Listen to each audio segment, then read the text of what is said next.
మహిళా పక్షపాత ప్రభుత్వంగా ఆ పదానికి అర్థం చెబుతూ ఈ 58 నెలల పాలన తరువాత వైఎస్ఆర్ చేయూత కార్యక్రమం 4వ విడత నిధుల్ని 45 నుంచి 60 సంవత్సరాల మధ్య ఉన్న నా ఎస్సీ,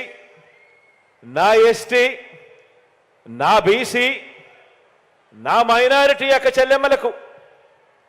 అందించే ఈ కార్యక్రమానికి మరో 14 రోజుల పాటు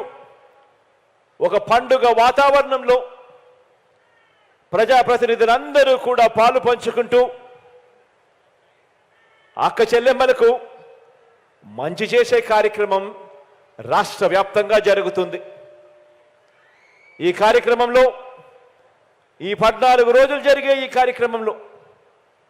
అక్క చెల్లెమ్మలకు జరిగిన మంచి, అక్క చెల్లెమ్మల జీవితాలు ఎలా బాగుపడ్డాయి,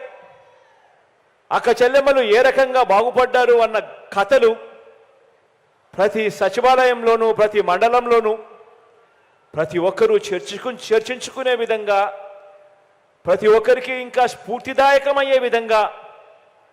ఈ పండుగ వాతావరణంలో ప్రతి అక్క ప్రతి చెల్లెమ్మ మైకు పట్టుకొని మాట్లాడవలసిందిగా ప్రతి అక్క చెల్లెమ్మను కోరుతా ఉన్నాను.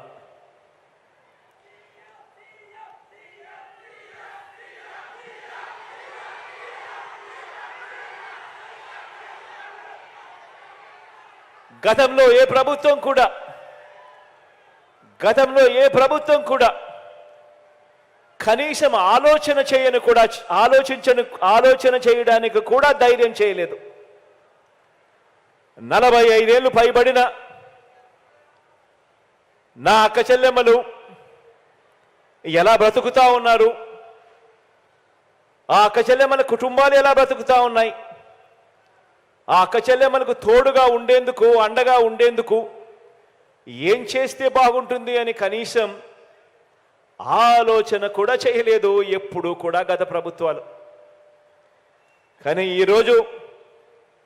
నేను గర్వంగా కూడా చెప్తా ఉన్నాను, అటువంటి నా అక్క చెల్లెమ్మల గురించి, మోస్ట్ రెస్పాన్సిబుల్ ఏజ్లో ఉన్న అక్క చెల్లెమ్మలు, 45 సంవత్సరాల నుంచి 60 సంవత్సరాల మధ్య వయసున్న నా అక్క చెల్లెమ్మలు, వాళ్ళ చేతుల్లో ఏ డబ్బు పెట్టినా కూడా ఆ అక్క చెల్లెమ్మలు బాగుపడమే కాకుండా ఆ కుటుంబాలన్నీ కూడా బాగుపడతాయని మనస్ఫూర్తిగా అక్క చెల్లెమ్మల గురించి ఆలోచన చేసి ఆ ప్రతి అక్క చెల్లెమ్మలకు కూడా తోడుగా ఉంటూ అదే అక్క చెల్లెమ్మలను చెయ్యి పట్టుకొని నడిపిస్తూ వరుసగా క్రమం తప్పకుండా అదే అక్క చెల్లెమ్మలకు ప్రతి ఏటా 18,750 రూపాయలు వాళ్ళ చేతుల్లో పెడుతూ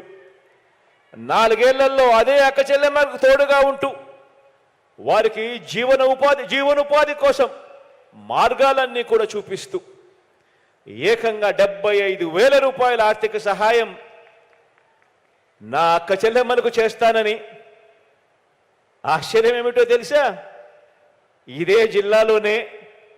మాడుగుల నియోజకవర్గంలో కేకోటపాడులో ఇదే చేయూత అనే ఈ ప్రోగ్రాం గురించి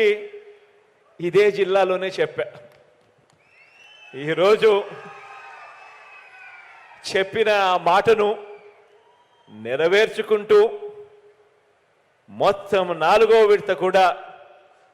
75,000గా ఇచ్చే ఈ కార్యక్రమానికి ఇదే అనకాపల్లి జిల్లాలోనే ఈ 4వ విడత కార్యక్రమం కూడా చేస్తా ఉన్నామని చెప్పడానికి సంతోషపడతా ఉన్నాను, గర్వపడతా ఉన్నాను.